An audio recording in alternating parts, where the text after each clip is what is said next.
Due to reprimands and circumstances, the recordings will not be public on YouTube anymore. To get parts 2, 3, and 4, visit our blog. The link is in the description below, but still subscribe for updates on new class recordings uploaded. The videos will from now on be private, not public, so you will still receive notifications on newly recorded classes but can only view them via the blog link below. Thank you, and don't forget to subscribe.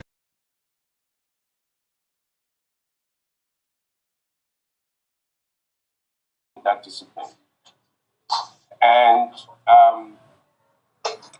in a scientific says that paradigm that is dominant is called the thesis. Thesis. Thesis. Now, that dominant paradigm continues to prevail and be dominant for as long as it is able to meet most, if not all, of the explanations that are required in the particular discipline. However, Kuhn says there comes a time when, because of new knowledge, because people get to know more things, or because of changes in reality, that paradigm is no longer able to explain all the things that require explanation. And at such a point, it becomes obvious that the paradigm is now threatened. In the course of time, there is a counter paradigm. That is a paradigm that comes to challenge the established paradigm. Now, that paradigm that comes to challenge the existing paradigm is called the antithesis. Well, if you were American, you would say it's the antithesis. ANTI-THESIS, the antithesis. Now, what the antithesis does is to provide maybe, some more satisfactory explanation where the old paradigm is no longer able to do so.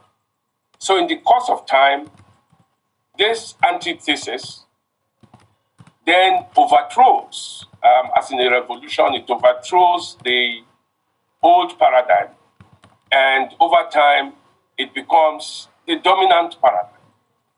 So Thomas Kuhn was saying that all scientific disciplines proceed on this basis, that you move from a thesis to an antithesis, the antithesis overthrows the thesis and becomes a dominant paradigm.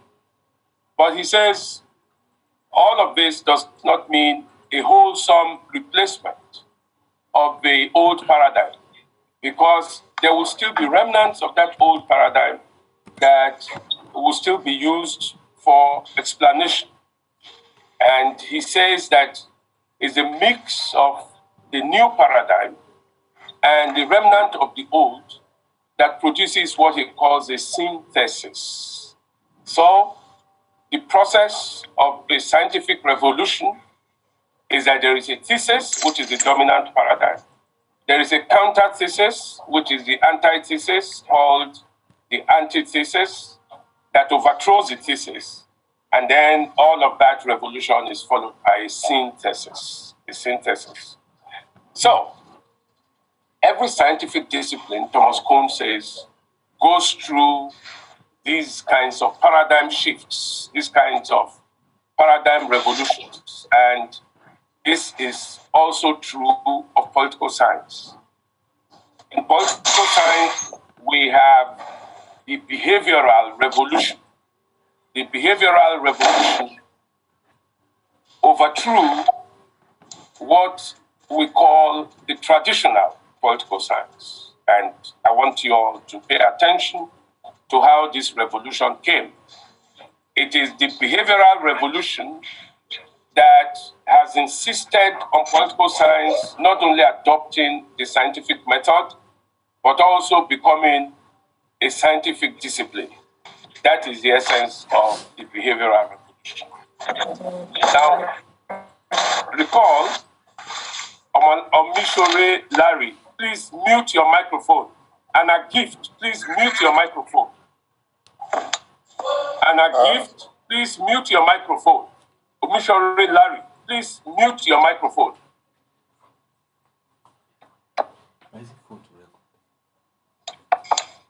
Omishore Larry, since you would not do that, I'm going to mute you and I'm going to note you for punishment. Okay? Thank you. Okay, so recall that we said that the study of politics is as old as human society. In other words, politics has always been studied. But the discipline of political science is new. In other words, it's a young discipline. And we said that politics has been studied as part of philosophy and as part of history and as part of law. Now, all of these antecedents produced a particular way of studying politics, and that way is what we call the traditional approach to the study of politics, is the traditional school of politics. Now, that traditional school has come a long way, but by the turn of the Second World War, around 1945, traditional political science had moved in the direction of taking the state and government as the units of analysis for studying politics.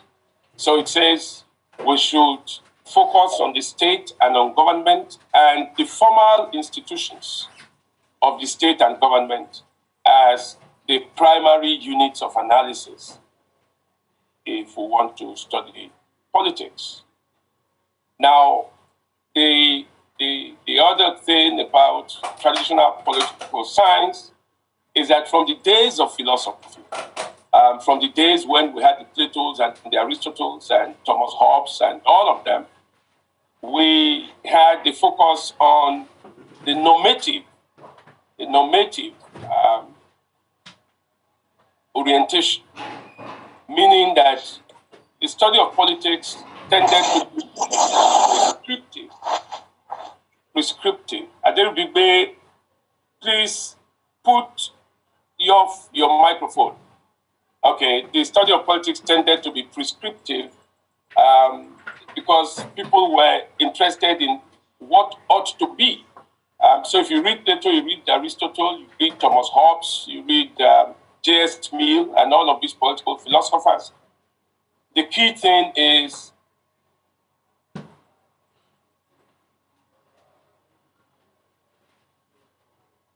we insisted on analysis. So they were more idealistic. And in that regard, they had prescribed ways in which society is best ordered. So, for instance, in Plato's Republic, you would find Plato says society can only be good, the state can only be good if it is based on justice. So you would have such things about the social contract, about accountability, about how people then come to claim ownership of the state and so on, and how the state is best run.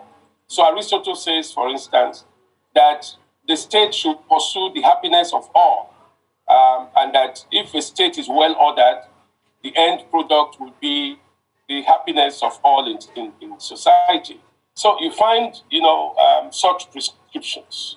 So apart from the institutional focus, the second element of traditional political science is that it is normative.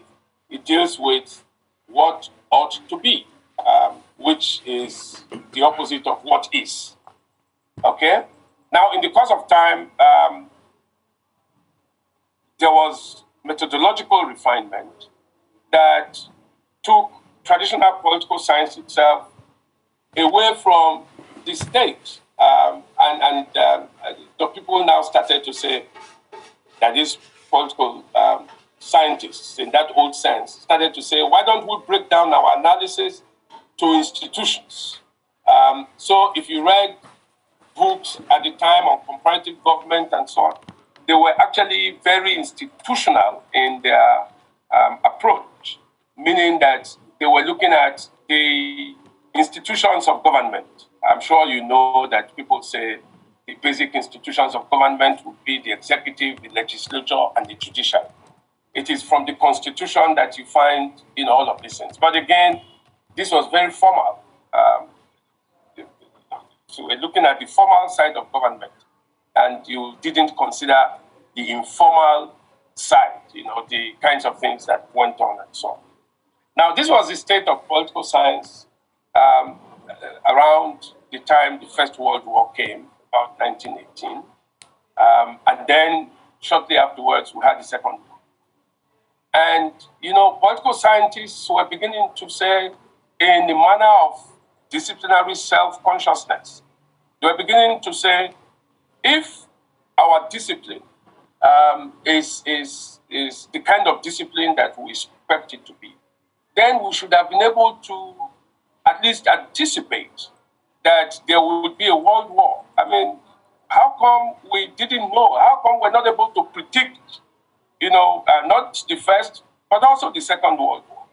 And this created, some kind of dissatisfaction within the discipline. And people were saying, maybe we should refine and strengthen our methodological tools so that political science should now be able to predict, in a scientific manner, in a scientifically valid manner, what is likely to happen. And this was the kind of dissatisfaction that created the atmosphere, the circumstances for the development of an antithesis. And that is what led to the behavioral revolution. Okay? Now, what does the behavioral revolution say? Basically, it is simply saying we should discard the old ways of studying politics. We should now move more in the direction of the scientific method, that political science should become more and more of a science. What does science do? Science seeks to explain and to predict. The basic thing that science does is to explain and to predict.